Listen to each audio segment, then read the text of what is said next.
Chevy Silverado factory lifted trucks. Where will they take you?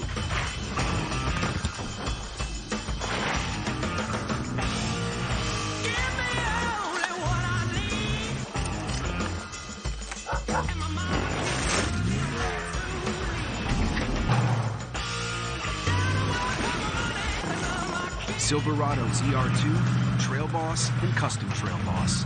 Because adventure is everywhere. Come here. You know why people are always looking at their phones? They're banking with Bank of America. See cousin Jimmy over there? His girlfriend just caught the bouquet, so he might need a little more help saving for that engagement ring. The groom's parents, who think they're looking at photos of their handsome boy, they're not. She just saw how much they spent on ballroom dance classes. Won't be needing those anymore. Digital tools so impressive, you just can't stop banking. What would you like the power to do? This February, Michelob Ultra is taking over the big game. Get Ultra delivered now. Jake from State Farm. I really want that personal price plan, so I'll admit it. I'm a bath bomb guy. Dude, you do not need to get that personal. The State Farm Personal Price Plan simply helps you create an affordable price just for you. For real? Who's ready for their jazz bath? No? Who is that guy? Jazz bath? Call or click to get a quote today. Like a good neighbor, State Farm is there. Next on Behind the Series. The boss upended the whole roster. Here's this young sub from Jersey, brimming with confidence and meatballs. It had a lot of attitude for a rookie and a lot of pepperoni. The Subway Series, the greatest menu of all time. 1, 2, 3, rock! That voice telling you you're not good enough. You can't outrun it, man. Why do you believe in me? Because I know what it's like to be doubted. I need to do this for me. Let's go! A special new Fire Country after the game on CBS. Joshua Williams replaces Snead, who wobbled to the sideline and into the tent. It's a 3rd and 4 after the injury. Pirine, the running back.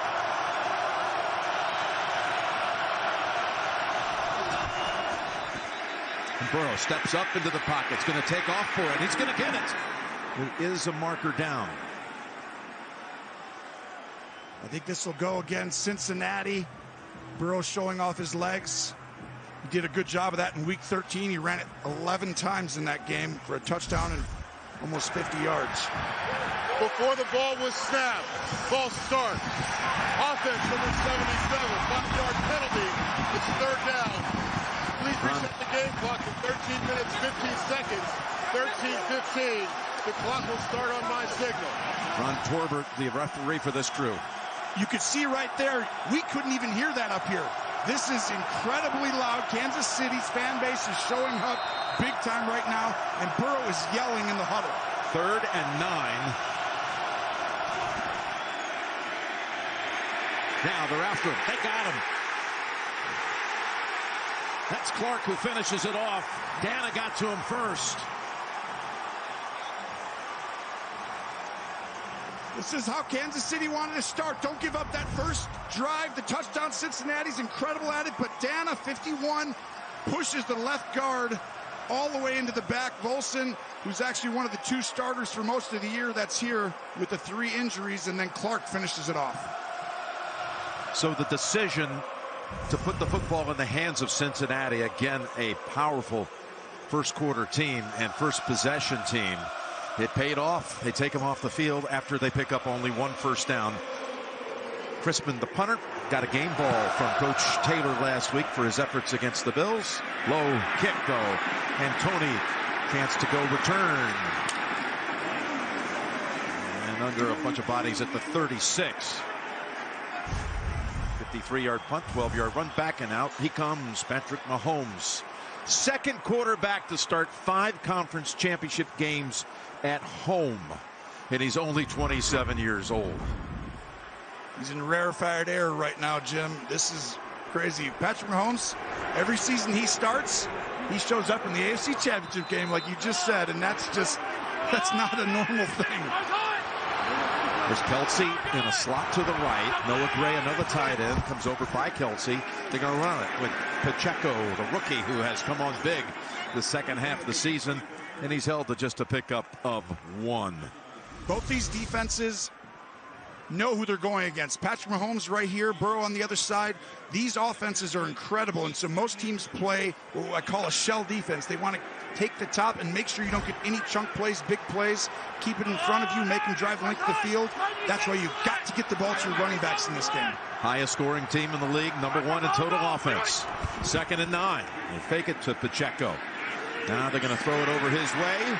Wilson trying to get the angle, and Pacheco tiptoes down the sideline and picked up the first down.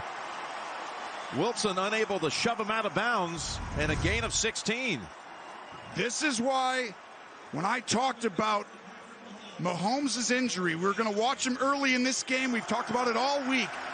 I think when you see he's not going to be, he's as good as anybody at improvisation, but I think him having to be quieter in the pocket, he's going to check it down more in this game, throw from the pocket. I think that's going to hurt the Bengals, Jim. From the 46 of Cincinnati. On the run, he's got Kelsey. And Kelsey's taken off for another big gain. Give him another 16-yard play, back-to-back. This is the guy coming into, and guess what? Genius. He's not playing the tight end position. They spaced him out, put him at wide receiver, because right now the Bengals have kind of had Kelsey's number after the huge game last week.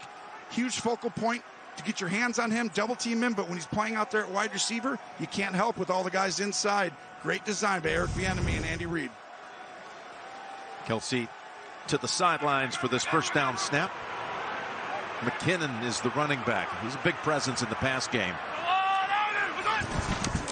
They give it to Moore. Sky Moore, the rookie, trying to squeeze through a couple of blockers and tacklers, and he's brought down by Logan Wilson after 3.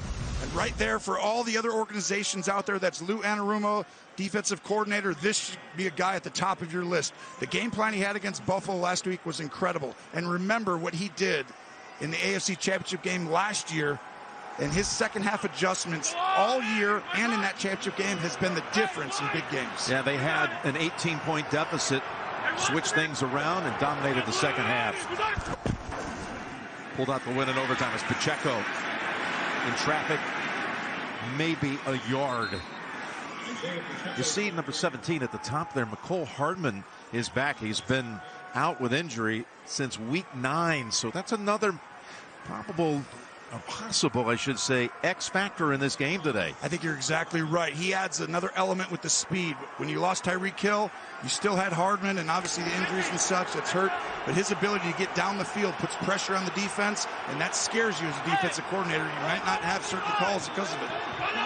See Hendrickson ready to dig in on 3rd and 5. See how much Mahomes can move. He's got time just to throw it to the end zone, and is it caught? Tony! They're still deciding. They haven't determined it yet.